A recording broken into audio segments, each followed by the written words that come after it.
আমার পরবর্তী সিনেমার নাম তাণ্ডব, যেটা সিনেমা হলে আসছে কোরবানিতে, জানতে পারবেন। এতটুকু বলতে পারি তুফানের থেকেও বড় কিছু নিয়ে আসছে।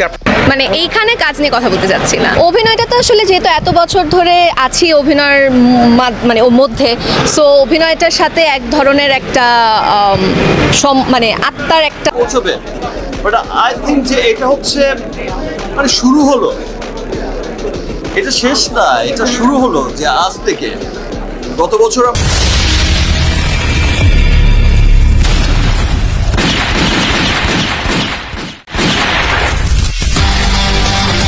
তো দর্শক, আমার ভিডিওটি যদি ভালো লাগে থাকে তাহলে ভিডিওতে একটা লাইক, একটা কমেন্ট আর অবশ্যই চ্যানেলটি সাবস্ক্রাইব করে দিবেন পরবর্তী ভিডিওর জন্য।